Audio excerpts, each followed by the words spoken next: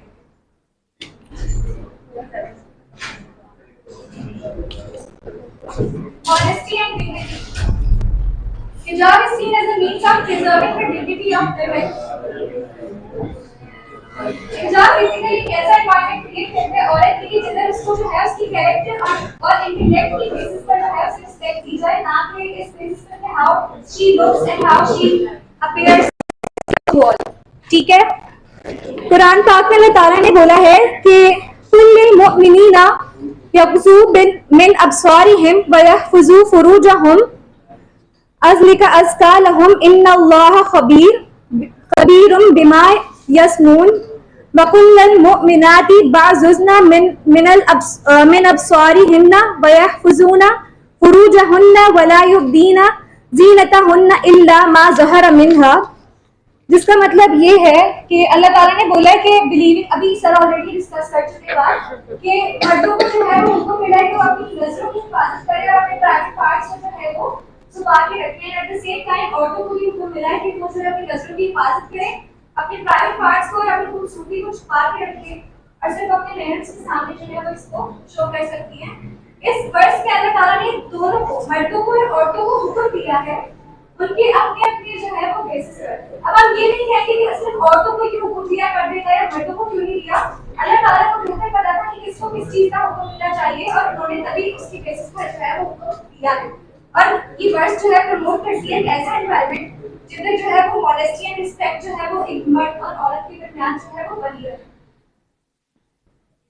Legal rights, इस्लाम ने औरतों को जो है वो बहुत सारे लीगल राइट्स दिए हैं, जो सर ने बताए उनमें से चंद ये हैं कि औरत को राइट है कि वो प्रॉपर्टी ओन कर सकती है, बिजनेस में जो है वो इन्वेस्ट कर सकती है, अग्रीमेंट्स जो है वो उसमें जा सकती है, ठीक है। औरत के पास ये राइट इस्लाम ने उसको दिया कि वो जो है शादी के लिए अपना कंसेंट जो है शो कर सकती है। अगर वो चाहे तो वो शादी के लिए रजामंद है, अगर वो ना चाहे तो शादी के लिए इनकार भी कर सकती है। आगे बढ़ो। अच्छा, वुमेन को ये भी राइट है कि वो तलाक का जो है वो मांग सकती है अंडर स्पेसिफिक कंडीशंस। अगर वो जो सर ने ऑलरेडी डिस्कस कर दिया है कि शरीयत में रह के जो है अगर वो डिवोर्स मांगे तो वो जो है मांग सकती है। उसके अलावा इस्लाम ने जो है औरतों को ये बोला है कि उसकी हिफाजत को जो है वो बहुत प्रमोट किया है। उसके खिलाफ कोई भी वायलेंस अगर कोई करेगा तो उसके खिलाफ इस्लाम ने बोला है कि हमें जो है वो मेजरमेंट्स देने चाहिए। औरतें जो है वो एक बहुत इम्पोर्टेंट जो है क्रूशियल पार्ट है सोसाइटी का, ठीक है। हमें जो है औरतों को रिकॉग्नाइज करना चाहिए और उन्हें जो है वो उनको देने चाहिए। We should consider women and provide the rights they own for the betterment of our world. Thank you. Question पूछना कोई? Any questions, guys? सब क्लियर था ना पहले से?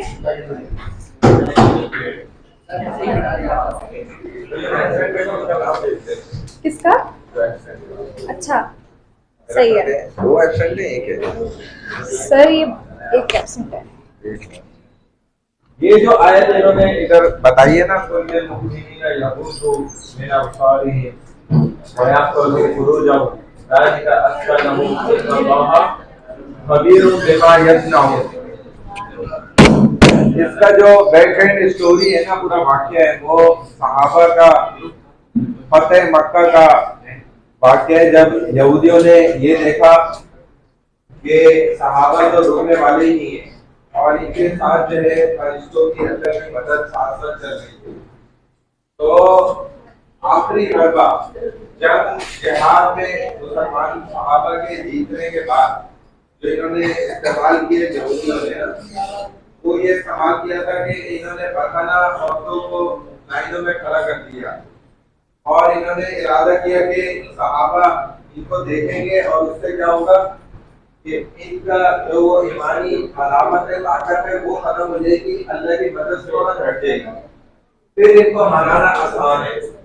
और ये आज का यहूद और नसारा का तरीका नहीं है परंगियों का, ये उस जमाने से चला आ रहा है। आप मोबाइल समझ रहे हैं, उस जमाने से ये चला आ रहा है और ये आज भी इस्तेमाल किया जाता है। ये टेक्निक, ये हरबा मुसलमान नौजवानों को खुसूसन बदनजरी के अंदर लगाओ, इनकी नजर की हिफाजत कर रहे, उसके बाद इनको हराना कोई मुश्किल नहीं है, ये खुद ही हार जाएंगे, क्योंकि मुसलमान की जो असल ताकत उसके अंदर पावर आती है ना, वो इन आंखों की हिफाजत और फिर इबादत करने से आ जाती है।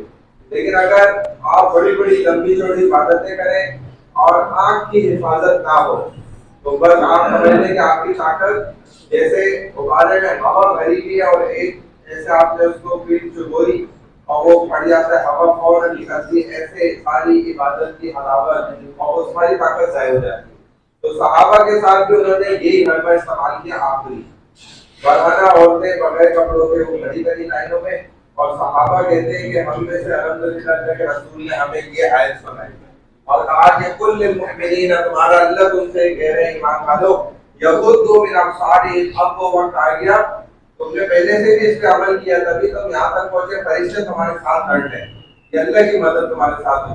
तो अब क्या करना है, तुमने मजीद अपनी आंखों को झुका लेना है, फुरूजहुम, शर्मगाहों की हिफाजत कर लेनी है। तो फिर देखो अल्लाह तुम्हें इस लास्ट जो मरहला है ना, इधर से भी आगे बढ़ा देंगे और ये फतेह मक्का तुम्हारी पक्की है। तो यही हुआ, ज़ालिका अस्का लहुम, अल्लाह ने खुद गवाही दी कि देखो वो पाकीज़ा रहे। इन्नल्लाह खबीरुम बिमा यसनऊन, अल्लाह बिल्कुल जानते हैं, बाखबर हैं जो कुछ तुम बनाते हो ना, जिस किस्म की भी तुम हरबे इस्तेमाल करना चाहते हो, वो हमें पहले से पता है। अल्लाह ने पहले ही कुरान में बता दिया कि ये इकरा यूनिवर्सिटी के स्टूडेंट के साथ भी होगा। अगर वो अपनी ईमानी ताकत को बचा के रखना चाहते हैं तो अपनी नजर की हिफाजत कर लें, और नहीं करना चाहते तो फिर तो वो जो चाहे करते रहे। अल्लाह के रसूल ने ये भी बता दिया। तो नजर की अगर हिफाजत नहीं है तो फिर आप कोई कमाल का काम नहीं कर सकते, जन्नत में जाने वाले काम बड़े मुश्किल हैं फिर। और नजर की हिफाजत कर ली तो बस जन्नत इंशाल्लाह आपका ठिकाना है। अल्लाह तौफीक दे इस बात की। अच्छा, ये कैलाश कौन है? जुनैद, सुम्मेद, रहमान, दीपक हो गई थी।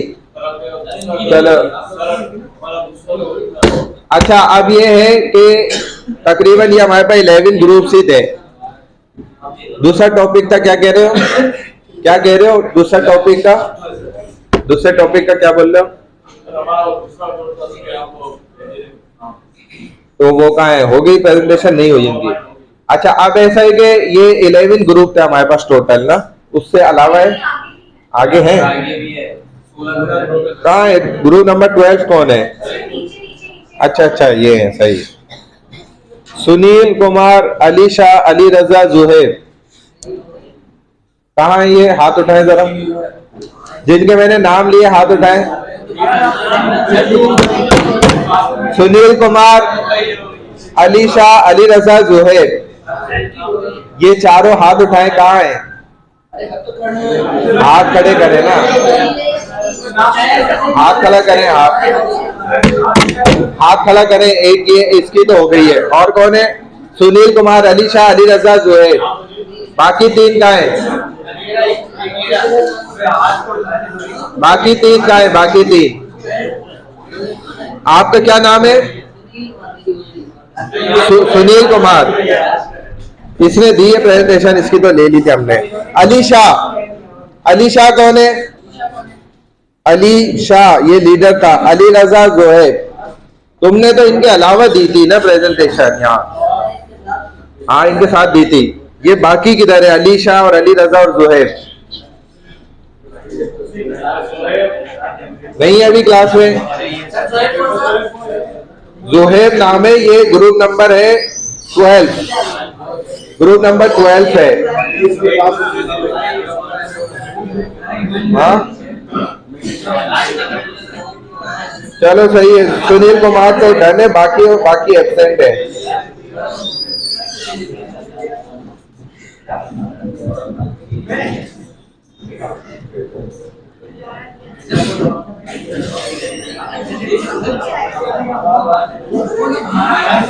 ग्रुप नंबर 13 कौन है? Group number 13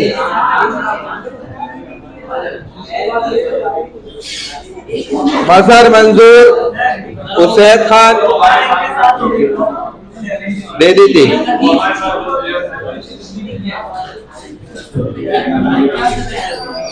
group number 14, group number 14 कौन है?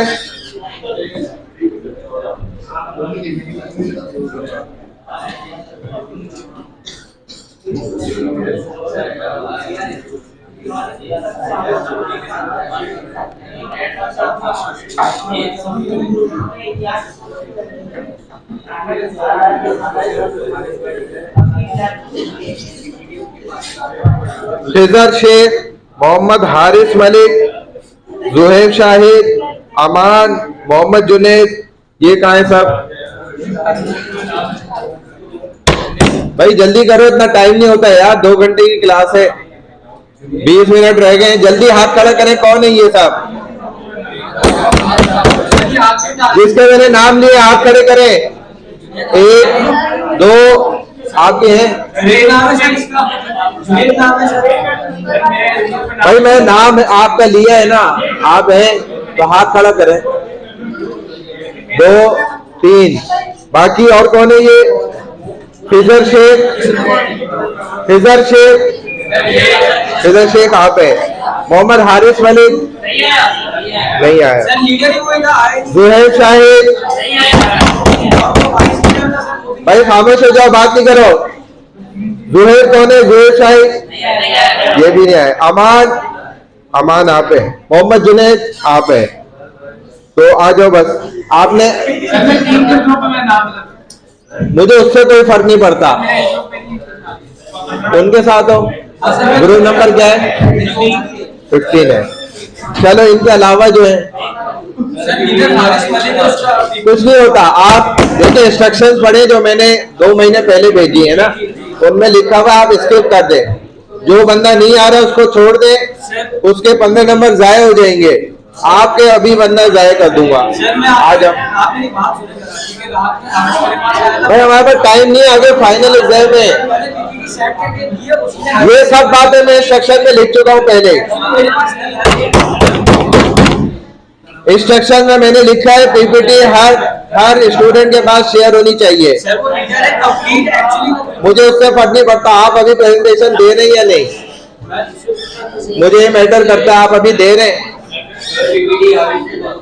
ये चीज मुझे पता थी, तभी आप इंस्ट्रक्शन पढ़े। 2 महीने से ज्यादा हो गए वो जो भेजेंगे, उसमें लिखा हुआ है हर स्टूडेंट के पास पीपीटी होनी चाहिए अपने हिस्से की। वो थोड़ी करेंगे, उनकी जिम्मेदारी नहीं है। आप ग्रुप में है ना, आपकी अपनी जिम्मेदारी है। भाई ठीक है, आपका नाम क्या बताया है? जुनैद। आपके ग्रुप में भी आ रहे नंबर, ये तो मैं सब एब्सेंट कर रहा हूँ। ये आपके नंबर 0 हो जाएंगे। अगर देनी अभी भी आकर दे दो, यहाँ मेरी स्लाइड खोल के वहां से ओपन करके दे दो। क्या आपका टॉपिक क्या था? हाँ, टॉपिक भी नहीं पता, जबरदस्त। मुझे पता है सर क्या टॉपिक है? तो आ जाओ दे दो। पेरेंट्स को मैंने आज ही बताया।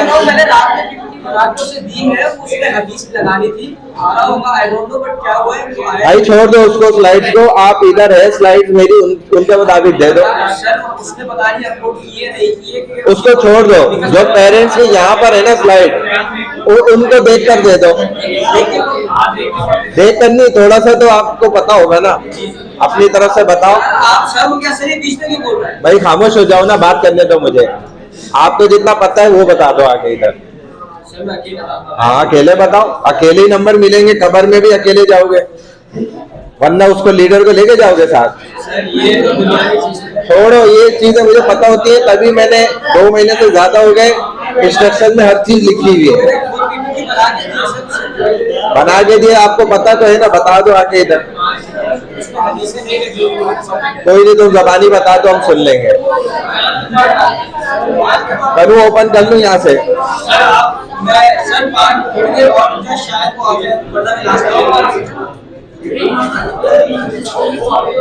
भाई ग्रुप नंबर 14 कौन है? ग्रुप नंबर 14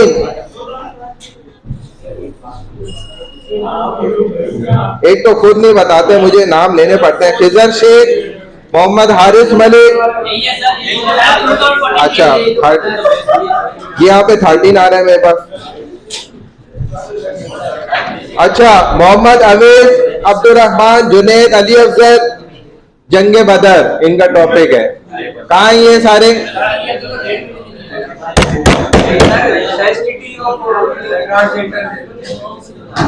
मोहम्मद अवीज कौन है?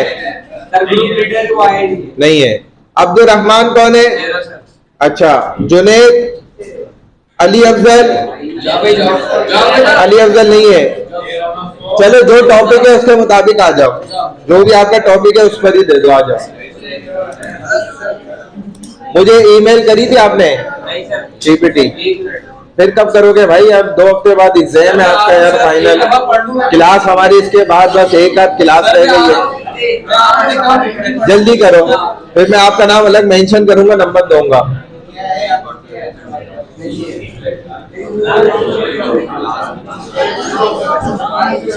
इतना चिपवाते हैं ना, गला बिठवा देते हैं।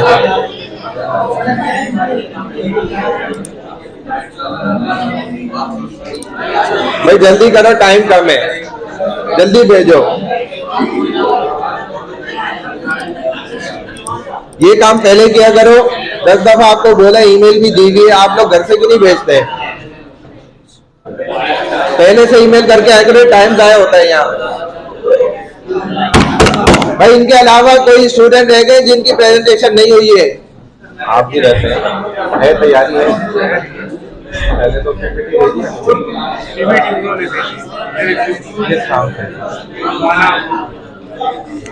यहाँ पर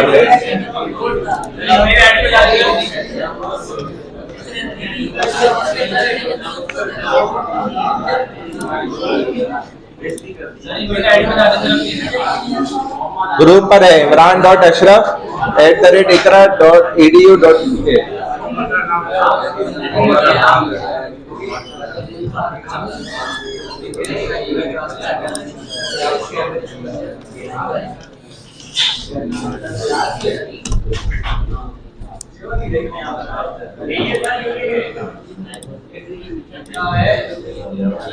देखो ऐसे यहाँ पे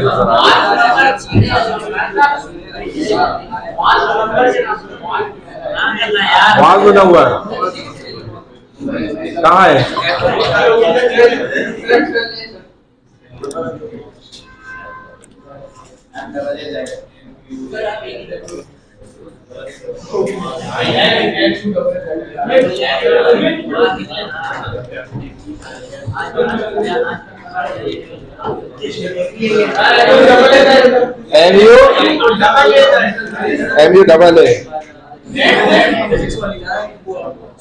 MUAAZ।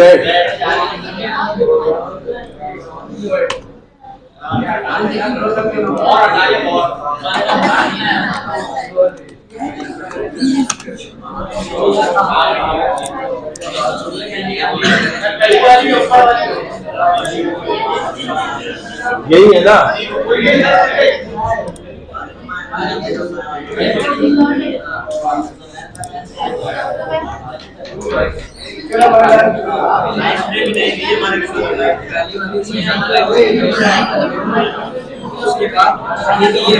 ठीक है।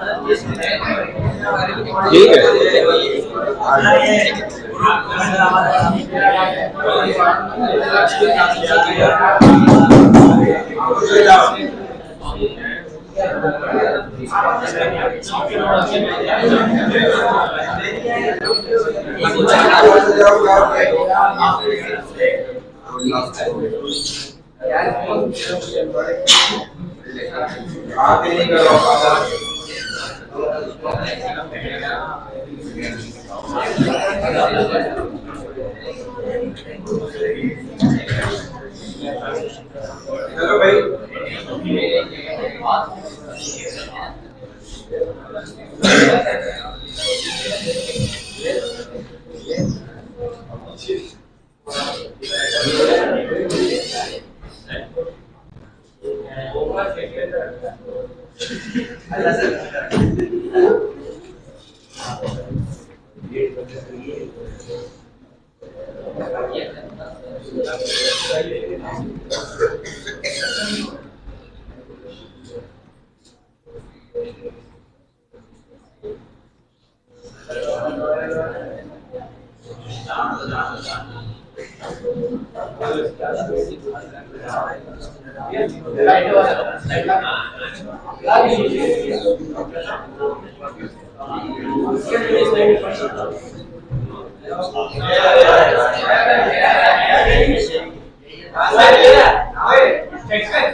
among 6,430, I have 4,030 the major subject remained worshipping and related Arabic word for worshipping is Ibadah, translated Ibadah in Urdu. And this is even reminding us being down to earth and keep us somewhat close to our personal worshipping ibadah majorly includes salat, saum, zakat, and hajj. According to Holy Prophet, peace be upon him, narrated by Abu Hurairah, radiallahu anhu, the first thing to which a person will be brought to account on the day of judgment will be his salah. Another hadith which signifies the importance of worshipping is also narrated by Abu Hurairah. The most beloved prayer to Allah is the prayer performed on time. The importance of worshipping is also mentioned in the Holy Book of Quran. Allah says in the Quran, "Wama khalaqtul jinna wal insa illa liya'budun." And I did not create mankind except to worship. The importance of worshipping is also mentioned in Quran. That the worship, Allah says, "Waqimus salata wa atu zakata warka'u ma'a raki'in." And establish prayer and give zakah and go with those who go. Next.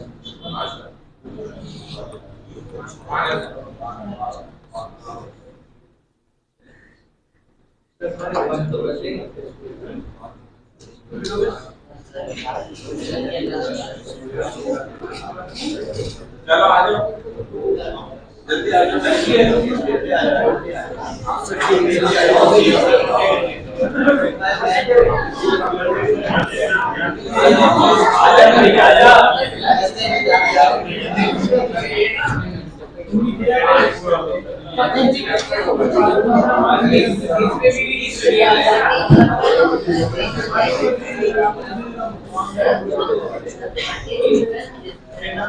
और भाई पट्टी नजर आ रही है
मेरे अरे sir वो खुल नहीं थी ऐसे ही दे दो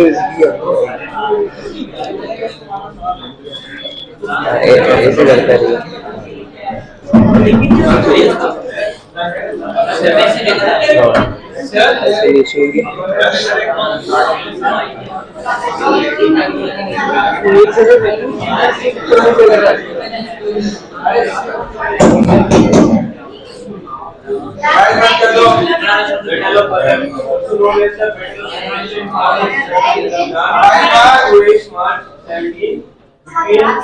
army of over 1,000 Quraysh and 330 Muslims. In 622 CE, Prophet Muhammad along his companions migrated from Makkah to Medina. It said before the Battle of Badr, the Quraysh and the Muslims had found several chickens. After 2 years of migration, Prophet Muhammad organized a surprise attack against Abu Sufyan's caravan. The plan was to lure the enemies in at Badr. On the morning of Battle of Badr, Prophet Muhammad called the army of 330 Muslims, Muhajirin and Ansar to offer salah and urged them to fight in the name of Allah.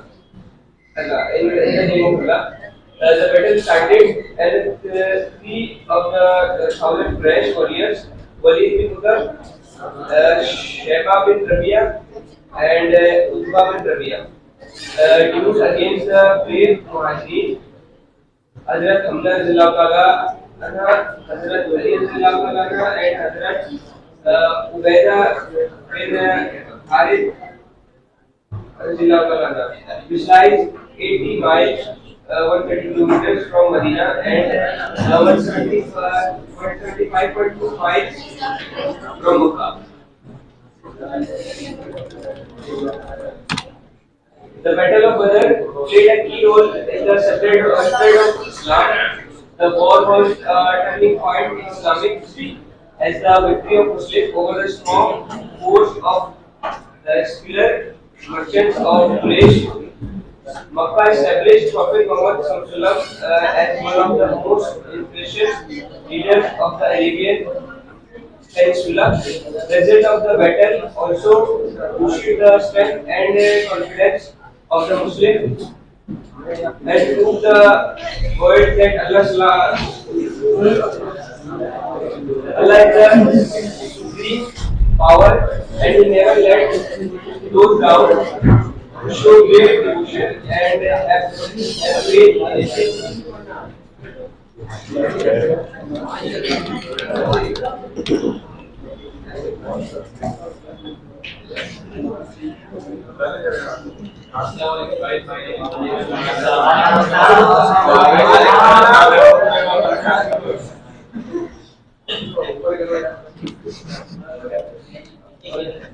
Who won the Battle of Badr? As we all know that Muslims were less numbers against the Quraysh were 1,000 and Muslims were 313. But dispute the number of force of Sufyan that Prophet Muhammad's army was able to win that battle against the Quraysh.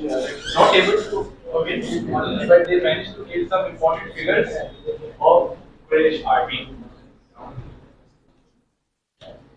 Some facts about the Battle of Badr. Muslims were in ratio of 1/3 of the battle of Badr, but they were able to win that battle against the Quraysh.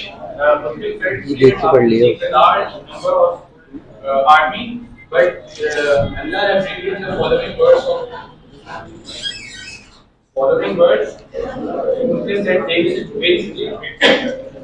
इसको काम पर तुम कह रहा हूँ And not many people know वो तो पढ़ेगा ना सर बोलेंगे इसने पढ़ा कभी innate knowledge about the Quraysh army of battle. Even during battle, Prophet Muhammad was well aware of his opponents' numbers and qualities. The knowledge helped Prophet Muhammad and the Muslim army to get quickly against the Quraysh.